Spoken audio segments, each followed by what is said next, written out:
Hello friends, welcome to the class of quality assurance, and this subject is actually the part of B Farm course 6th semester, and the code of this subject is BP606T, and this subject is actually includes the various different topics that are actually related to the what are the different types of things that are happening in the pharmaceutical industry. So, one of the very important aspect is documentation. अगर कोई document नहीं है इसका मतलब वो काम नहीं हुआ है. This is the simple rule that is actually using in the pharmaceutical industry. So, one of the very important document in this case is standard operating procedures, and this is for the today's topic.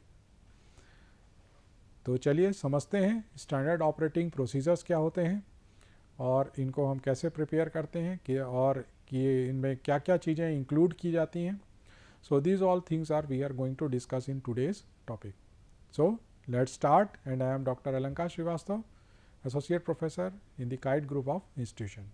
तो सबसे पहले what is this standard operating procedure, क्या होता क्या है ये.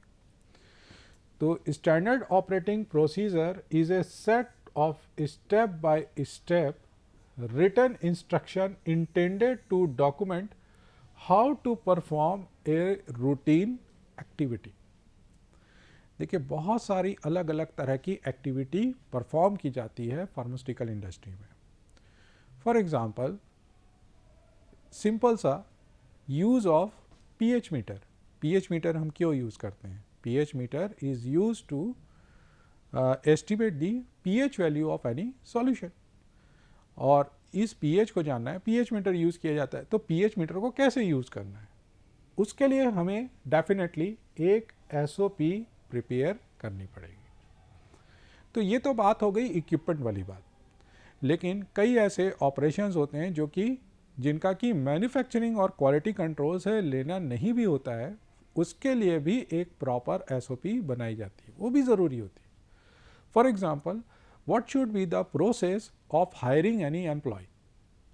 आपको employees लोगों को हायर कैसे करना है, किसी भी पर्सन को रिक्रूट कैसे करना है, व्हाट इज़ द प्रोसेस, आप उसका क्या एक्चुअल प्रोसेस होना चाहिए. Another example, how to train your employ, आपको कैसे ट्रेनिंग देना है, क्योंकि ट्रेनिंग भी अलग अलग तरह की होती है. ठीक है, एक फ्रेशर ट्रेनिंग अलग होती है, जो एक्सपीरियंस लोग होते हैं उनकी ट्रेनिंग अलग तरीके से होती है. तो ये ट्रेनिंग होगी वो कैसे होगी, है ना. तो इसके लिए भी एसओपी प्रिपेयर करना ज़रूरी होता है. तो बेसिकली एसओपी जो होता है एक सेट होता है जिसमें कि स्टेप बाय स्टेप पूरा कंप्लीट एक रिटन इंस्ट्रक्शन होता है कि कोई भी रूटीन एक्टिविटी है उसको कैसे परफॉर्म करना है. ठीक है, तो कोई भी उसको देख करके ये समझ जाएगा कि हाँ actually it has to be perform like this. That is actually SOP. Now these SOP अब आप लोग समझ गए होंगे, the backbone of the pharmaceutical industry. These SOPs are actually backbone of any pharmaceutical industry. ऐसा कहा जाता है. और ऐसा क्यों है, क्योंकि देखिए कोई भी नया एम्प्लॉय आता है वो अननोन होता है, उसको ज़्यादा नॉलेज नहीं होता. तो जब वो एक्चुअली में काम करना शुरू करता है तो उसको पूछना पड़ता है, उसको समझना पड़ता है चीज़ों को. तो उसको एक सिंपल सा समझने के लिए कौन सा डॉक्यूमेंट है जो सबसे इजीली और आसानी से वो रेफ़र कर सकता है, that is standard operating procedure. जैसे फॉर एग्जांपल कि किसी एम्प्लॉय को ये कहा जाए कि आप यूवी स्पेक्ट्रोफोटोमीटर को यूज़ कीजिए और प्रोडक्ट की क्वालिटी को जज कीजिए. तो उसके पास एक बहुत आसान सा तरीका क्या है कि वो यूवी स्पेक्ट्रोफोटोमीटर का एसओपी लेगा और एसओपी को यूज़ करके वो एस्टिमेशन को परफॉर्म कर लेगा. उसके पास बस एक प्रॉपर अंडरस्टैंडिंग, इतना मतलब बेसिक नॉलेज उसको इतना समझ होनी चाहिए कि वो एसओपी को समझ सके. That's it. So that's why this is backbone of the any pharmaceutical industry. Then it is an integral part of the quality assurance. Quality assurance कभी भी एक्चुअली में इम्प्लीमेंट और परफॉर्म नहीं हो सकता in the pharmaceutical industry without SOPs. अगर SOP नहीं है तो क्वालिटी कैसे एश्योर होगी. अभी मैंने जो आप लोगों को एग्जाम्पल बताए कि कोई ट्रेनिंग करना है, एम्प्लॉयज़ को रिक्रूट करना है, पीएच मीटर, यूवी स्पेक्ट्रोफोटोमीटर, इन सब के लिए अगर एक प्रॉपर एसओपी नहीं है तो आप क्वालिटी को कैसे एश्योर करोगे, है ना। कोई तरीका यहाँ पर और बेस्ट तरीका नहीं रह जाता अदर देन आप एस्टैब्लिश करें, आप एक्चुअली में इम्प्लीमेंट करें एसओपीज़ को। So this is about some very important basic. Now what are the objectives of this SOP, क्यों बनाया जाता है? सबसे पहले to maintain the quality control and quality assurance. कभी भी क्वालिटी कंट्रोल किसी भी प्रोडक्ट का एसओपी के बगैर नहीं हो सकता। अगर आप देखेंगे भी, आप लोग अगर फार्मेसी स्टूडेंट्स हैं, आप लोग अपनी लेबोरेटरीज में जाते होंगे तो आप देखते होंगे कि हर इक्विपमेंट के पीछे एक पूरा एक नोट लगा हुआ रहता है, उसके ऊपर में एसओपी ही होता है। वो क्या है? एसओपी है, उसको कैसे ऑपरेट करना है। कोई भी जो लेमैन है वो उसको देख करके ये समझ सकता है कि इसको ऑपरेशन करने का ये तरीका है, कैसे इसको ऑपरेट करना है, कैसे इसको डॉक्यूमेंट करना है, ठीक है। उसमें लॉग बुक जो होती है उसमें भी एंट्री की जाती है।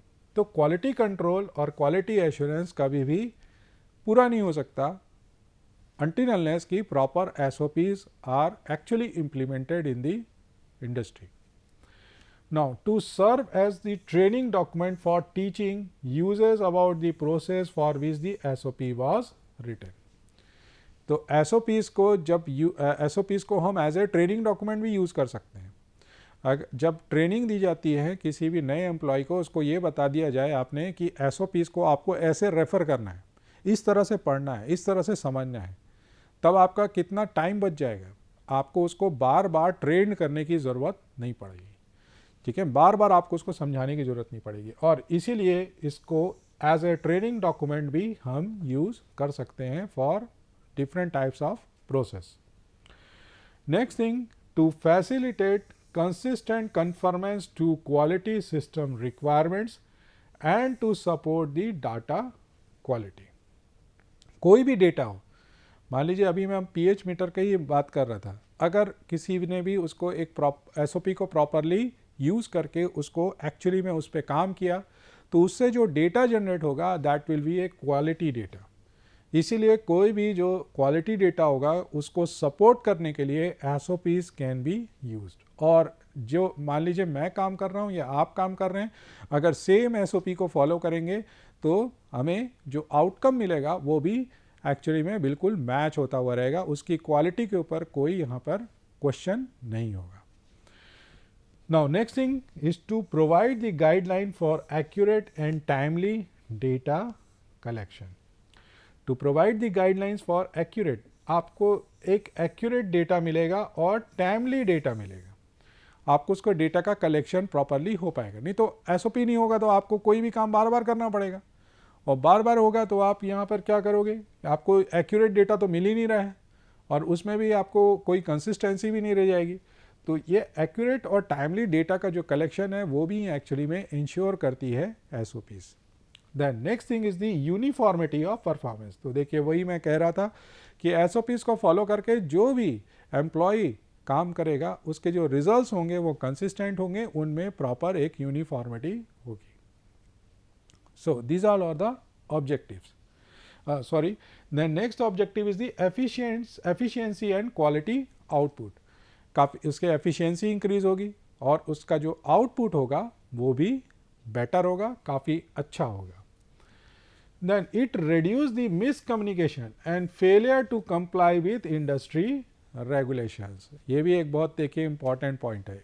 क्या होता है कि जब कोई भी एम्प्लॉई है, उसको मान लीजिए एक हाइपोथेटिकल एग्जांपल है कि उसको एसओपी नहीं मिला, वो अपने सुपरवाइज़र से या जो भी उसके रिस्पेक्टिव वहाँ सीनियर होगा उससे पूछा कि ये काम कैसे होता है, उसने बता दिया और उसने उसको यूज़ कर लिया, लेकिन क्या होगा कि यहाँ पर मिसकम्युनिकेशन का चांस इंक्रीज हो जाएगा।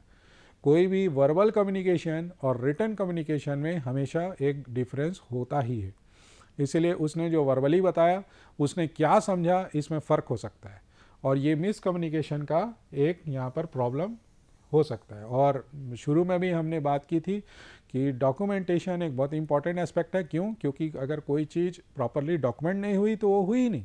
यहाँ पर यही प्रॉब्लम है कि मिसकम्युनिकेशन जो है वो एक्चुअली में अराइज ना हो और उसका जो एक सीरियस कंसिक्वेंस आपके प्रोडक्ट फेलियर में ना आए, इसके लिए SOPs एक बहुत अच्छा ब्रिज फाउंड करती है.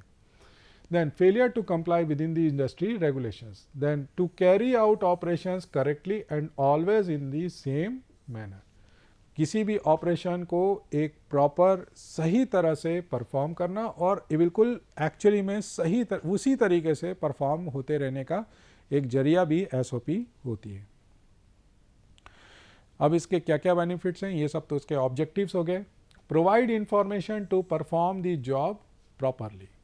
जॉब प्रॉपरली परफॉर्म होना चाहिए. तो ये इसका पहला बेनिफिट हो गया कि कोई भी जॉब हो वो प्रॉपरली एग्जीक्यूट होगा बाय यूजिंग SOPs. अलग अलग शिफ्ट में अलग अलग एम्प्लॉयज़ काम करते हैं. 8 आवर्स की यूजुअली शिफ्ट होती है, तो 8 आवर्स की पहली शिफ्ट होगी, दूसरी शिफ्ट होगी, तीसरी शिफ्ट होगी. हर एम्प्लॉय एक्चुअली में एक ही SOP को फॉलो कर रहा है. तो जब सेम SOP को फॉलो करेगा तो उसका जो जॉब होगा, वो जो भी जॉब होगा वो एक्चुअली में वो प्रॉपरली परफॉर्म करेगा, उसमें कोई यहाँ पर प्रॉब्लम आने का चांस नहीं होगा. Second thing, to provide the people with all safety, health, environmental, operational information necessary to perform the job properly. तो कोई भी यहाँ पर वही कोई भी एम्प्लॉय जो होगा उसको सारा जो सेफ्टी से रिलेटेड या हेल्थ से रिलेटेड, एनवायरमेंटल से रिलेटेड या ऑपरेशनल से रिलेटेड, ये सारी इंफॉर्मेशन उसको देगा. कुछ ऐसे भी ऑपरेशन हो सकते हैं जिसमें कि कोई हेल्थ हज़ार्ड भी एक इशू हो सकता है, और ऐसे जो हेल्थ हज़ार्ड्स होते हैं उसको भी प्रिवेंट करने के लिए SOP एक अच्छा मतलब एक अच्छा ज़रिया हो सकता है, क्योंकि उस SOP में ये क्लियरली मेंशन होगा कि आपको कैसे यहाँ पर जो हेल्थ का रिलेटेड जो इश्यूज़ हैं उससे आपको कैसे बचना है. तो ये सब चीज़ें भी इसमें ये भी इसके बेनिफिट्स हो जाएंगे. Then it serves as the training document for the users. तो जो भी इसको यूज़ करेगा उसके लिए एक ट्रेनिंग डॉक्यूमेंट जैसा भी काम करेगा, क्योंकि ट्रेनिंग जब हम देते हैं तो SOPs को यूज़ करते हैं, उसको आपने सिखा दिया कि SOP को कैसे यूज़ करना है, तो एक ट्रेनिंग डॉक्यूमेंट भी उसके लिए बन गया. उसको काम सीखना है तो वो SOPs को यूज़ करेगा और काम सीख लेगा, उसको पता चल जाएगा कि कैसे कौन सा काम होता है. The next thing is the it minimises variation and promotes quality. Steps can be reviewed in accident variations. तो जो प्रोडक्ट होते हैं उसका एक जो एक्सीडेंटल वेरिएशंस होते हैं उससे भी यहाँ पर बचा जा सकता है. तो उससे भी यहाँ पर जो वेरिएशंस होंगे वो मिनिमाइज हो जाएंगे. तो ये भी एक्चुअली में एक बेनिफिट हो जाएगा. Then it also provide the consistency, that is very important. तो किसी भी प्रोडक्ट में जो कंसिस्टेंसी होगी वो भी ये प्रोवाइड करेंगे. So this is about the benefits. और देखते हैं then useful tools for the new member of the staff. कोई भी नया मेंबर है स्टाफ का जिसको कि अभी इतना नॉलेज नहीं है, जिसको पता नहीं है कि कौन सा काम कैसे होता है, तो उसके लिए बहुत आसान सी चीज़ है, SOP यूज़ करो और अपने प्रोसेस को फॉलो करो, अपना जॉब परफॉर्म करो. एक और यहाँ पर बेनिफिट हो गया. Then SOP assist to assure that GMP is followed and achieved all time. अब अगर प्रॉपरली SOP को फॉलो किया जाए तो इससे क्या होगा कि GMP का जो रिक्वायरमेंट होगा वो कंसिस्टेंटली फॉलो होता रहेगा, ऑटोमेटिकली फॉलो होता रहेगा, और आपका जो प्रोडक्ट होगा उसमें कोई प्रॉब्लम नहीं आएगी. तो ये भी यहाँ पर SOP का एक अच्छा बेनिफिट हो जाता है. Then SOPs help to assure the quality and consistency of the services and thus minimise harm to the patient. तो अल्टीमेटली ये जो सारा SOPs को आपने बनाया, GMP की रिक्वायरमेंट्स प्रॉपरली फॉलो होने लगी, एक्चुअली में इम्प्लीमेंट होने लग गई. तो इससे क्या होगा, अल्टीमेटली किसको फ़ायदा होगा, पेशेंट को फ़ायदा होगा. क्योंकि पेशेंट को जो हार्म होने का यहाँ पर कोई और क्या मतलब, पेशेंट को जो हार्म होने का क्या रीज़न हो सकता था कि कोई भी यहाँ पर इम्प्रॉपर वर्क जो होगा वही एक्चुअली में रीज़न होगा. तो जब इम्प्रॉपर कोई वर्क हुआ ही नहीं तो इसी वजह से जो पेशेंट का जो हार्म भी यहाँ पर नहीं होगा. Now there are different types of SOPs. तो कौन कौन से तरह के SOPs होते हैं.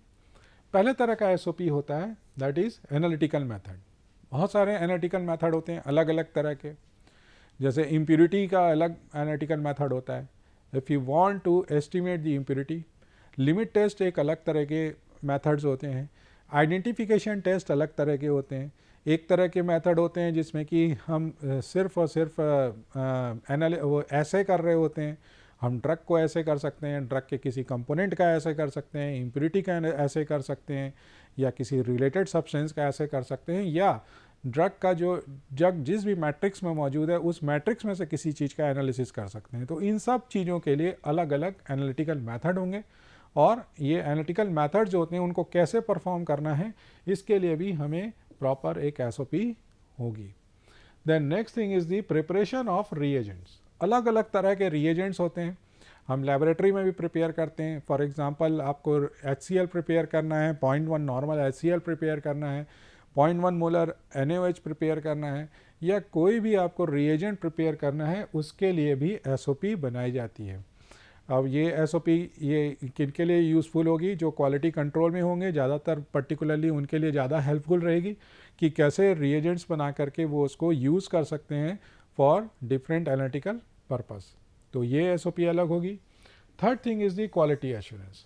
तो क्वालिटी को एश्योर करने से रिलेटेड QA डिपार्टमेंट में जो भी SOPs होंगी वो सब यहाँ पर इंक्लूड हो जाएगी। Then fourth thing is the for operating instruments, equipments and apparatus. Operating equipment जितने भी होंगे, इक्विपमेंट्स होंगे और एपरेटस होंगे, उन सब चीज़ों के लिए भी SOP बनाई जाएगी। Then fifth thing is the safety and precaution.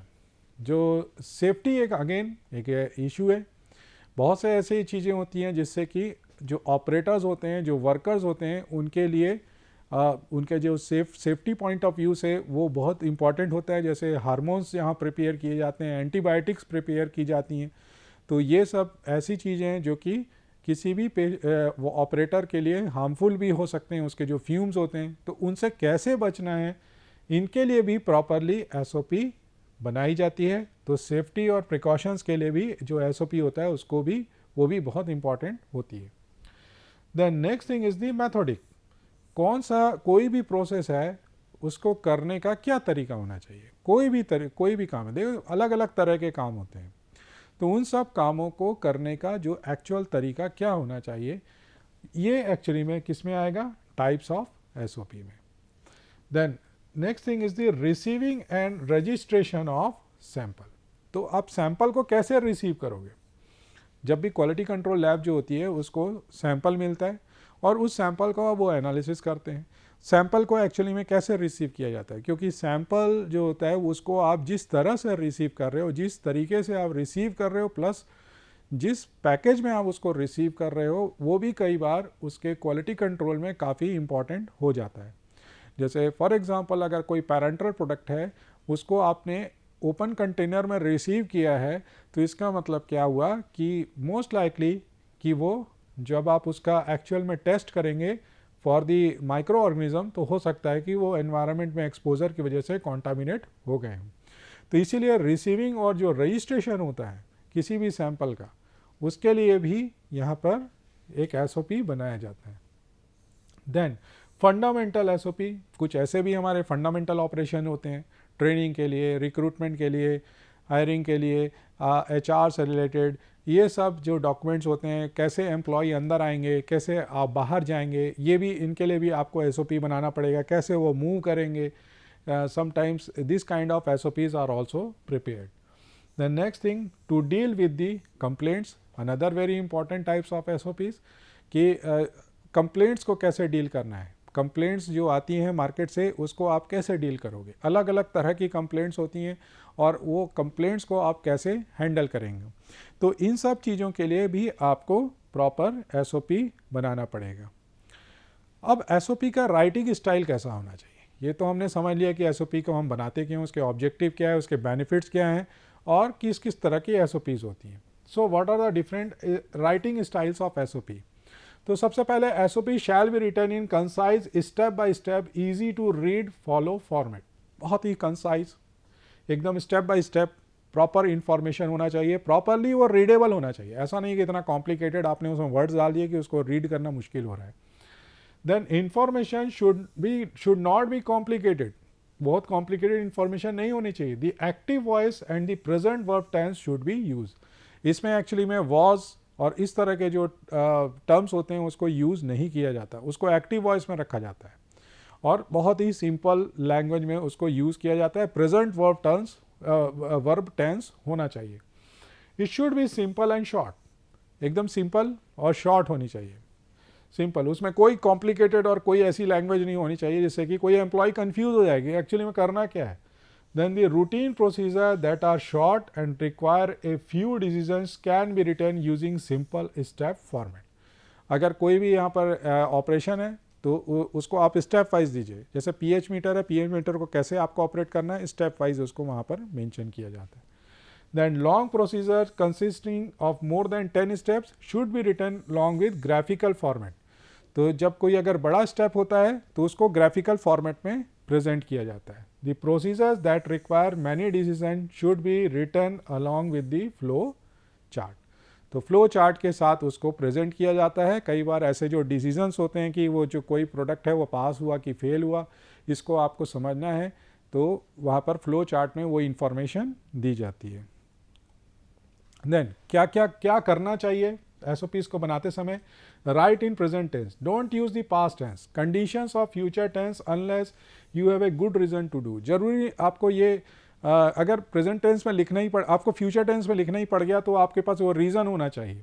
Then avoid ambiguity and be concise होना चाहिए, है ना, एकदम कॉम्प्लिकेटेड नहीं होना चाहिए. Reduce the word count where possible without changing the meaning of the text. तो आपको कम से कम वर्ड में आपको ज़्यादा से ज़्यादा कम्युनिकेशन करना चाहिए, वो भी सिंपल वर्ड्स में. Keep the word short and get to the point. एकदम पॉइंट वाइज यहाँ पर क्लियर मैसेज होना चाहिए ऑपरेटर के लिए जो भी वहाँ पर काम कर रहा है. Highlight the exceptions. कई बार क्या होता है कुछ एक्सेप्शंस होते हैं तो ये जो एक्सेप्शंस है उनको हाईलाइट भी करना पड़ेगा. उसके लिए आपको एक प्रॉपर सिंबल होना चाहिए, उसके लिए आप फ्लैग भी यूज़ कर सकते हैं. That is an exception and how to handle it. कई बार कुछ इक्विपमेंट्स होते हैं वो अलग अलग तरह से ऑपरेट होते हैं, अलग अलग प्रोडक्ट के लिए अलग अलग तरीक़ों से उनको ऑपरेट करना होता है. तो वो जो एक्सेप्शंस होते हैं वो प्रॉपरली यहाँ पर हाईलाइट होने चाहिए. Then highlight warning and use the larger और ए वार्मिंग आइकॉन. ठीक है, तो ये भी एक्चुअली में यहाँ पर होना चाहिए, हाईलाइट वार्निंग भी होनी चाहिए. देन क्या नहीं करना चाहिए, ये सब तो करना चाहिए. अब what are the don'ts during preparation of SOP. Include acronyms without explaining what is the mean. आपने कोई ऐसा यहाँ पर एक्रोनिम डाल दिया और उसको आपको ये भी आपने नहीं समझाया कि एक्चुअली में इसका मतलब क्या है, तो ये कई बार क्या होता है ये प्रॉब्लम क्रिएट कर सकता है. Then don't use the word may if possible as it implies that the user can do sometime under the condition. कई बार क्या होता है कि हम ऐसे वर्ड्स यूज़ कर लेते हैं जैसे मे वर्ड यूज़ कर लिया, तो इससे क्या होता है ये एक्चुअली में हमें ये एक्चुअली में कंफर्म नहीं पता कि ऐसा करेंगे तो ऐसा होगा या नहीं होगा. देन इफ़ पॉसिबल, ऐसे जो वर्ड्स होते हैं ना ये ऑपरेटर कंफ्यूज करते हैं. तो इस तरह के जो वर्ड्स होते हैं उनको बिल्कुल भी यूज़ नहीं करना है. Instead be positive and tell them what to do. Clear यहाँ पर मैसेज होना चाहिए कि क्या करना चाहिए. देन एसओपी का जनरल फॉर्मेट क्या होता है. एक तो टाइटल पेज होगा जिसमें कि ये सारी इंफॉर्मेशन होगी कि उसमें फर्स्ट पेज में कवर होगा कौन सी एसओपी है, उसका यहाँ पर क्लियर आईडी नंबर लिखा होगा, डेट और उसका कोई रिवीजन नंबर भी लिखा होगा, और name of the applicable agency, कौन से पार्ट के लिए कौन से डिपार्टमेंट के लिए वो एप्लीकेबल है, कौन से डिवीज़न के लिए एप्लीकेबल है, और जितने भी इलेक्ट्रॉनिक सिग्नेचर्स हैं जो उसको बनाने और मेंटेन करने के लिए लोग होंगे उनका भी यहाँ पर उसका सिग्नेचर्स होंगे. देन टेबल ऑफ कंटेंट होगा. टेबल ऑफ कंटेंट में पूरी इंफॉर्मेशन होगी कि किस किस के लिए वो बनाया जा रहा है और क्या उसका पर्पस है. ये सारी चीज़ें यहाँ पर एक क्विक रेफरेंस के लिए इसको बनाई जाती हैं. और उसके बाद टेक्स्ट होगा जिसमें कि ये पूरी इंफॉर्मेशन होगी कि उसको किस लिए बनाया जा रहा है, कि ब्रीफली डिस्क्रिप्शन होगा, उसका पर्पस होगा, कोई रेगुलेटरी इंफॉर्मेशन होगी जैसे कि जीएमपी कंप्लायंस के लिए है या किस चीज़ के लिए है, क्वालिटी कंट्रोल के लिए है, इस तरह की इंफॉर्मेशन होगी. देन स्कोप यहाँ पर क्लियरली मेंशन होगा ये किसके लिए बनाया जा रहा है, किस प्रोसेस के लिए बनाया जा रहा है. देन उसका रेफरेंस नंबर या केस होगा, इस जो साइटेशंस होंगे रेफरेंस नंबर होगा, ये सब भी यहाँ पर मेंशन होगा. Then this is all with SOP. Hope you all have like this video. So thank you friends. जय हिंद, जय भारत.